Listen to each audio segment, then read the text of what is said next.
Hi there, my name is Janice Schultz, and as some of you may know, Steven Universe is a pretty big part of my life. It helped me get through a terrible time in my life where I was at a lowest low, so I thought I would thank Rebecca Sugar by doing a sort of a character study thing on her creation, Steven Quartz Universe. I've never done anything like this before, so it might not be the best, but I owe it to this series, I owe it to Rebecca Sugar, and I owe it to this character that I so deeply love and appreciate. So please enjoy. Please know, and also know that I'm not the best speaker, so please bear with me here. Let's start at the beginning, shall we? Steven was born into this world in a very unusual way, with his dad being a human and his mom being a very powerful being that she had to be powerful to give birth to him in the first place, and he already started showing some kind of magical potential at around 5 months old when his gem glowed for the very first time. And at first the gems and Greg didn't know what this meant, but we'll get back to that information later. And the first 11 years of Steven's life were pretty normal for the first part. I mean, as normal as they could be for someone like him, but a big difference from him and any other childhood is that Greg decided to give him a lot more freedom than he did as a kid. Like, he didn't get him to school, he let him eat whatever he wanted, which will backfire a little bit later in life, but again, we'll get more on that later. And during this time, he would occasionally interact and talk to the gems, but when he finally turned 12, he moved in with them so that he could train with them to become a crystal gem. And he wasn't showing very magical potential at first, but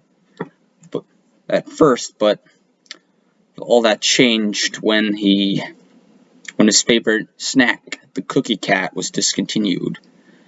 And the gems, not wanting him to be upset, bought a bunch of them beforehand and stuffed them in the fridge so that they could surprise him and he wouldn't be sad.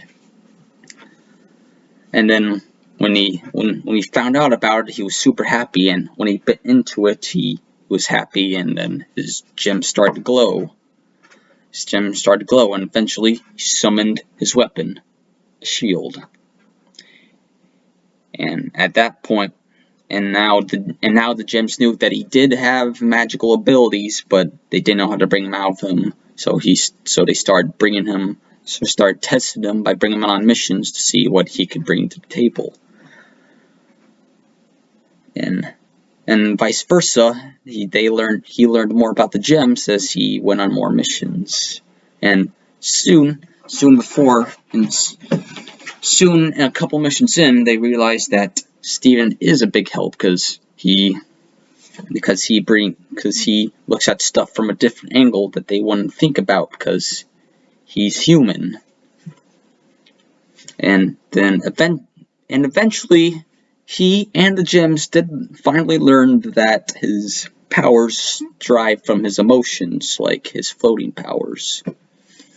And up to the point where he started going on missions, Steven was a pretty upbeat and happy kid, although he did sometimes, but he was a little annoying sometimes until he finally realized that on a certain mission. And then going forward, he still kept an upbeat and happy attitude, but he knew when he needed to get serious. And as he went on more missions, he learned, and like I said, as he went on more missions, he learned more about the gems. And soon he met some new people like his friend Connie, and new gems and threats like Jasper, Lapis, Peridot, and Bismuth.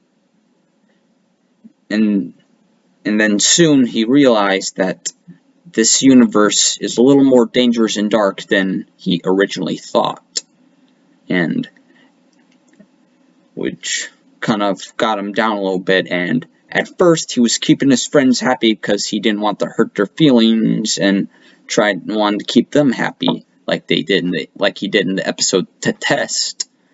But as things grew and more out of control and more threats revealed themselves, I guess he felt an obligation to keep that upbeat attitude and help fix his friends' problems, even if they didn't need and ask that help or asked for that help. And all the while, he was keeping his true feelings about everything, like all these threats and stuff, under wraps and inside of him for years, as he helped the Diamonds just construct the Galactic Empire. And a show of this is like his true feelings about the Diamonds, that he was still scared of them, but he kept those feelings buried deep down so that he could work with them to get everyone in a better place. When this explained why he was so eager to get away from the Diamonds and why he was so reluctant to ask for help throughout the movie. And finally we get the future, where all those feelings finally came out at once. And it all started with the person that brought these feelings out of him in the first place. The first person that he couldn't redeem or help. Jasper. And here's the main point that I wanted to get to. Steven is a compulsive helper. He has compulsive helper disorder, where he feels like he has an obligation to help, even if the person didn't ask for that help. We saw this a few times throughout the original series, like when he gave himself out the homeworld, and when Amethyst was trying to just talk to him one-on-one, but he was just so focused on fighting Ruby that he wasn't taking care of himself. In the episode, What's Your Problem? But the biggest time that we saw this was in Mindful Education, when he finally was confronted with his three biggest failures, three people that he wasn't able to help, and he got really upset over it that he wasn't able to help them. But we see this even more in future, like he started to get really upset when he couldn't help and fix Volleyball's eye, or when he tried to quote-unquote fix Lars and Say's relationship when there was nothing to fix because they already solved it. And also when he was trying to fix Peridot's show, but he was forcing, but because of that, he was, like when he was trying to fix Peridot's show, but he was forcing himself to do something that he didn't want to do, just because he didn't want his friend to leave. And he didn't, but he didn't realize this at first, but Bluebird, the Fusion Bluebird, taught him a very important lesson, is that you can always give help, but not everyone necessarily wants that help. People have the option to be redeemed, but not everyone wants to be redeemed. Which leads to another point that I have is that Steven has separation anxiety, and he didn't want important people in his life, like Lars going back to space, or Connie.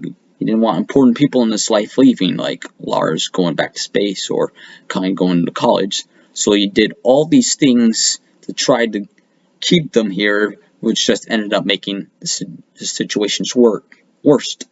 Kind of like what Spinell did in the movie. And finally, we all knew this was coming. He had PTSD, and he also had personality disorder too. For about 3 seasons, he was wondering who his mom really was, and if he was really her, and she made him just for one purpose, like we saw in episodes Line 4, Storm in the Room, and Change Your Mind. But when White Diamond removed his gem and he reunited with his gem and danced with himself, he finally found out that he just was himself. He wasn't anyone else. He was just himself. Then he vowed to never be like his mom, and that he was going to make everything better, not by running away, by actually confronting the problems head on. And as we saw in various episodes, his gem controls his physical age. He always looked the same because he always felt like he was in someone else's saddle, like it was never going to be him, that he was always going to feel like a kid.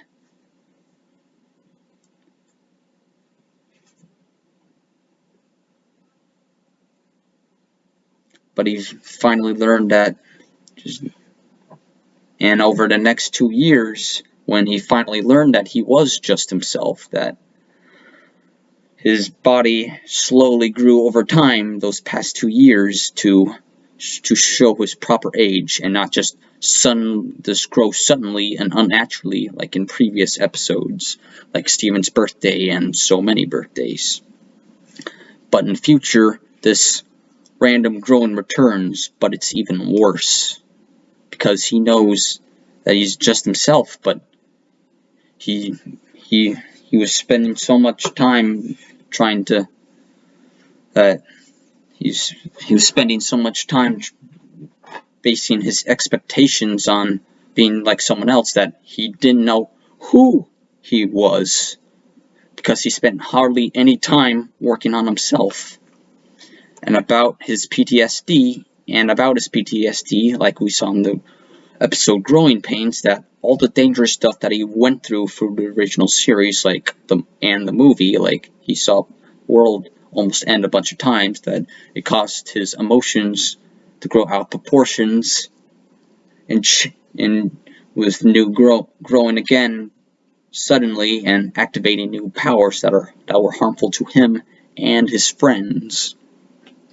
And those emotions were causing him to lash out more at his friends and family, like his dad not putting him through school and having a normal life because of that one time he couldn't connect with Connie and her college friends, like with Connie and her study friends.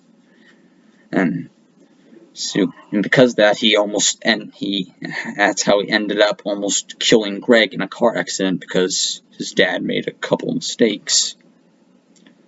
And then after that, it just starts going downhill. And then he does some terrible stuff that even his mother didn't do, like shattering Jasper, almost shattering White, and denying everything to the gems and pretending everything is normal, which it really wasn't.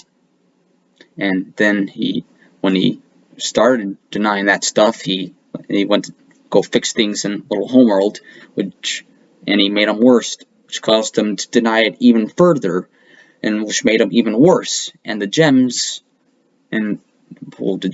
knowing Steven as this super mature kid, they didn't know what to do, so they just trusted him because they only knew him as this mature guy.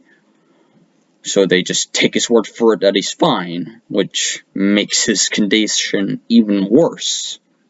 And they knew something was wrong, but they knew Steven as this super mature kid, and they thought that he was just going to get through it like he always does. But again, that didn't help, and it made him even worse. And eventually, all this leads to so much anger and sadness and confusion that he suffered, and that all this stuff eventually to what, and then he started to suffer to what basically the gem equivalent of a mental breakdown was. Literally he felt like a monster, so he literally turned into a monster. And then all this time, the gems were all blaming themselves because they didn't pick up on this stuff sooner. And then the gems and everyone finally realized what they have to do, what they must do. Steven did so much to help them, to get them in a better place, that it was finally time for them to return the favor and help him and get him in a better place, that for him and help him say that it's okay to help, but it's also okay to help yourself. And eventually they calmed him down, and after a few months after that, meltdown, it's obvious that he may never be 100% better, but by taking it one step at a time, he can try to get there. And after an emotional goodbye and assurance that he will see everyone again, he hits the road for his own personal adventure, wondering, I helped everyone else with their future. Now it's time to see what my future is. Now it's finally time to see what my future is. This kid helped me get through so much pain, so I figured that this is my way of paying him back. Thank you, Stephen, and thank you, Rebecca Sugar, for reminding me that it may take a while, but things will get better. This series isn't perfect, but it is still amazing, and you can learn a thing or two if you just give it a watch. And thanks again for Jakey Bones on Twitter for drawing the thumbnail for me. Y'all should check them out. They do some pretty cool art. And thank you for watching, and enjoy the rest of your day. Bye.